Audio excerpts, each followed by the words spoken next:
नमस्ते बच्चों, मैं करमजीत राजकीय उच्च प्राथमिक संस्कृत विद्यालय संग्रिया से अपने कक्षा 8 विज्ञान का लेसन जो 8वां है, कोशिका संरचना और प्रकार्य है। इसका जो आधा पार्ट है वो अपने पहले कर चुके हैं और आगे का जो आधा पार्ट है वो अपने देखेंगे। तो पहले पार्ट में अपने क्या पढ़ा कि कोशिका क्या होती है। तो सभी संजीवों के निर्माण की सबसे छोटी इकाई क्या है? कोशिका है। कोशिका को क्या कहते हैं? संरचनात्मक और क्रियात्मक इकाई। सबसे छोटी संरचनात्मक और क्रियात्मक इकाई को क्या कहते हैं? कोशिका कहते हैं। कोशिका की खोज किसने की थी? रॉबर्ट हुक ने की थी। और किन सेल्स में की थी? डेड सेल्स में की थी। मृत कोशिकाओं में रॉबर्ट हुक ने कोशिका की खोज की थी। और कोशिका को नग्न आंखों से नहीं देखा जा सकता। कई कोशिकाएं मिलकर क्या बनाती है? ऊतक बनाती है। और ऊतक मिलकर किसका निर्माण करते हैं? अंग का। ऊतक मिलकर किसका निर्माण करते हैं? अंग का। तो सभी एक अंग के अंदर जो सभी कोशिकाएं एक समान कोशिकाएं होती है उन्हें क्या कहते हैं? ऊतक कहते हैं। और जो सबसे एकल कोशिका है उसे नग्न आंखों से नहीं देखा जा सकता। और अपने आगे का जो भाग है देखो, कोशिका का साइज। साइज क्या होता है कोशिका का? बहुत ही छोटा होता है। इसे अपने नग्न आंखों से नहीं देखा जा सकता। नग्न आंखों से जिसे देखा जा सकता है एकल कोशिका है शुतुरमुर्ग का अंडा।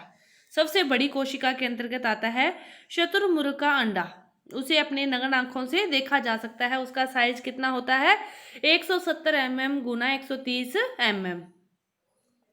नग्न आंखों से इसे ही देखा जा सकता है शुतुरमुर्ग का अंडा। ये एकल कोशिका है। एकल कोशिका में कई जैसे जीव आते हैं, अमीबा। तो ये भी क्या है? अपनी सजीवों की तरह वो सारी प्रक्रियाएं करते हैं जो अपने ह्यूमन बॉडी के अंदर होती है। लेकिन वो एकल कोशिका होने के बाद भी वे सारी क्रियाएं वे भी करते हैं। तो शुतुरमुर्ग का अंडा भी क्या है?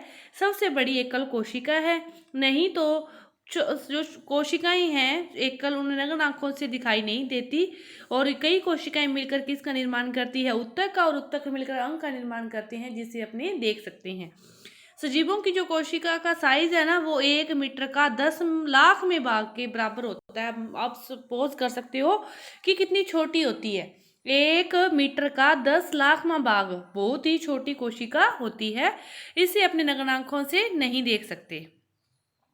इसके बाद का क्रियाकलाप में देखो, आपको स्टार्टिंग में भी बात बताई थी कि जो कोशिका है उसका जो साइज है इतना छोटा होता है कि उसका किसी के मतलब बॉडी बनने में कितनी कोशिकाएं हैं। और छोटी बड़ी जैसे ऐसे नहीं कह सकते कि हाथी और चूहे की, जैसे इसने बात की है कि हाथी के शरीर की जो कोशिकाएं हैं वो बड़ी है और चूहे के शरीर की कोशिकाएं छोटी है, ऐसा अपने नहीं कह सकते।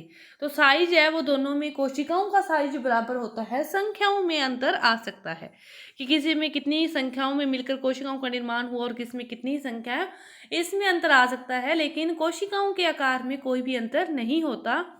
तंत्रिका कोशिका की बात की गई है इसमें कि जो तंत्रिका कोशिका है ये लंबी होती है, शाखान्वित होती है।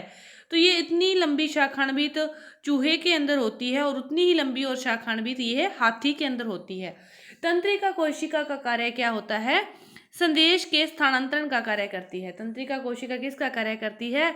संदेश के स्थानांतरण का कार्य करती है। इसके बाद कोशिका की संरचना एवं प्रकार्य। जो कोशिका की संरचना है ये अलग अलग होती है। इसकी कोई संरचना फिक्स नहीं होती। गोल भी हो सकती है, चपटी भी हो सकती है, और भी किसी भी साइज की हो सकती है। तो कोशिका का कार्य होने के बाद इसका विभाजन हो जाता है अन्य कोशिकाओं में। इस प्रकार कोशिकाएं आगे से आगे विभाजन करती रहती है और विभाजित हुई कोशिकाएं उत्सर्जित अंगों के द्वारा हमारे शरीर से बाहर निकल जाती है। तो देखो, अपने शरीर के अंदर जैसे क्रियाएं होती है पाचन की, स्वांगीकरण की, अवशोषण की। तो ये प्रत्येक जो अंग है सभी का अलग अलग कार्य होता है। पाचन का कार्य कोई करता है, अवशोषण का कार्य कोई अंग करता है। इसी प्रकार पौधों में भी पत्तियों के द्वारा भोजन का संश्लेषण का होता है। तो जड़ के द्वारा जल और खनिज लवणों को अवशोषित करके, जैसे जड़ है वो नीचे से खनिज लवणों को अवशोषित करके पेड़ पौधे के अन्य भागों तक उसको पहुंचाती है, पत्तियों तक वो पहुंचाती है। उसके बाद पत्तियां प्रकाश संश्लेषण की क्रिया संपन्न करती है। तो इसी प्रकार प्रत्येक अंग का जो कार्य है वो क्या होता है? अलग अलग होता है। और ये बात अभी अपने करके हटे हैं कि जो प्रत्येक अंग है वो छोटे छोटे भागों से बना होता है, जिसे ऊतक कहते हैं। और ऊतक किसे कहते हैं? एक समान कोशिकाओं का समूह। मतलब सबसे पहले जो एक समान कोशिकाएं हैं वो जुड़ जाती है और उनका एक समूह बन जाता है। इस समूह को क्या कहते हैं? ऊतक कहते हैं। इस समूह को क्या कहते हैं? ऊतक कहते हैं। और ऊतक मिलकर के इसका निर्माण करते हैं अंग में। और एक अंग में एक समान कोशिकाएं होती है। देखो अपने नाक का साइज कैसा है, आंख का साइज कैसा है, गाल का साइज कैसा है, हाथ पैर का साइज, सारे जो आकार है वो अलग अलग है, क्योंकि सभी में अलग अलग कोशिकाएं मिलकर ऊतकों का निर्माण करती है। फिर वो ऊतक किसका निर्माण करते हैं? अंग का निर्माण करते हैं। ऊतक कोशिकाओं के बने होते हैं और सजीव की जो संरचनात्मक इकाई कोशिका है। कोशिका के भाग देखते हैं। कोशिका के भाग देखते हैं कि क्या क्या भाग हैं। सबसे पहले कोशिका झिल्ली। कोशिका झिल्ली जो कोशिका का मतलब बाहरी जो स्थिति है, जैसी कोशिका है और इसकी जो बाउंड्री होती है, परिधि होती है, इसे क्या कहते हैं? कोशिका झिल्ली कहते हैं। इसके बाद कोशिका के जो मूल घटक में जो आते हैं वो 3 आते हैं, वे कोशिका झिल्ली, कोशिका द्रव्य और केंद्रक। कि जैसे ये कोशिका है और इसके बीच में केंद्रक होता है, और केंद्रक और कोशिका ये बाउंड्री को कोशिका झिल्ली कहते हैं, और इनके बीच में एक जल के समान द्रव्य पाया जाता है, उसे क्या कहते हैं? कोशिका द्रव्य कहते हैं। उसे क्या कहते हैं? कोशिका द्रव्य कहते हैं। तो देखो जो कोशिका द्रव्य है वो केंद्रक व कोशिका झिल्ली के अंदर परिबद्ध होता है। जो कोशिका झिल्ली है ये एक कोशिका को दूसरी कोशिका एवं घेरे हुए माध्यम से क्या करती है? अलग करती है। क्या करती है? अलग करती है। जो कोशिका झिल्ली, जिसे क्या कहते हैं? प्लाज्मा झिल्ली भी कहते हैं, ये क्या होती है? सरंध्र होती है। ये क्या होती है? सरंध्र होती है। सरंध्र का अर्थ इसमें छेद होता है, मतलब बाहर से जो चीजें की इनको आवश्यकता होती है उनके आदान प्रदान के लिए ये क्या होती है? सरंध्र होती है। कोशिका झिल्ली के बारे में आप समझ गए होंगे कि कोशिका झिल्ली किसे कहते हैं।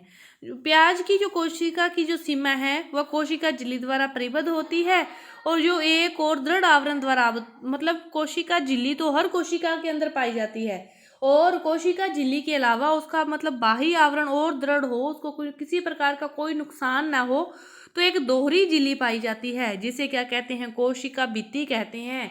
क्या कहते हैं? कोशिका भित्ति कहते हैं। पादप कोशिकाओं के अंतर्गत कोशिका भित्ति पाई जाती है, लेकिन जंतु कोशिकाओं के अंदर कोशिका भित्ति नहीं पाई जाती। कोशिका के केंद्र में घनी एवं गोलाकार संरचना होती है, जिसे क्या कहते हैं? केंद्रक कहते हैं। और प्याज की कोशिकाओं के अंदर क्या पाई जाती है? कोशिका भित्ति पाई जाती है। केंद्रक व कोशिका झिल्ली के मध्य एक जेली के समान जो द्रव्य पाया जाता है उसे क्या कहते हैं? कोशिका द्रव्य कहते हैं।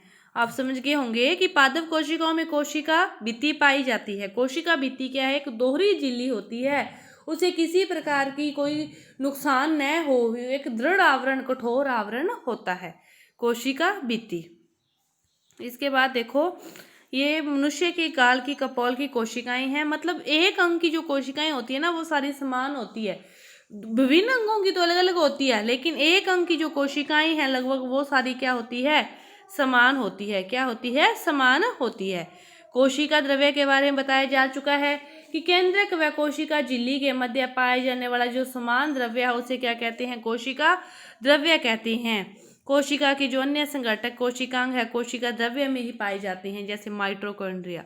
माइटोकॉन्ड्रिया को क्या कोशिका के अंदर पाया जाने वाला जैसे माइटोकॉन्ड्रिया है, इसे कोशिका का क्या कहते हैं? शक्ति ग्रह कहते हैं, पावर हाउस कहते हैं, क्योंकि ये कोशिका को जो ऊर्जा प्रदान होती है कहाँ से होती है? माइटोकॉन्ड्रिया से ही होती है। केंद्र के अंदर कोशिका द्रव्य के अंदर सारे ये पदार्थ पाए जाते हैं। जो माइटोकॉन्ड्रिया है ये पावर हाउस कहलाता है, ऊर्जा ग्रह कहलाता है, क्योंकि सभी कोशिकाओं को जो ऊर्जा मिलती है इसी से मिलती है। गोल्जी काय क्या प्रदान करता है? प्रोटीन प्रदान करता है। गोल्जी काय सभी को प्रोटीन प्रदान करता है। तो ये सारे जो है इनके बारे में विस्तार से आप अगली कक्षाओं में पढ़ोगे। इसके बाद आता है केंद्रक। केंद्रक को कोशिका का दिमाग कह सकते हैं। ये एक बहुत ही महत्वपूर्ण घटक है। इसमें क्या होता है, इसे अपने सीधा आसानी से नहीं देख सकते, लेकिन सूक्ष्मदर्शी में आप इसे आसानी से देख सकते हो।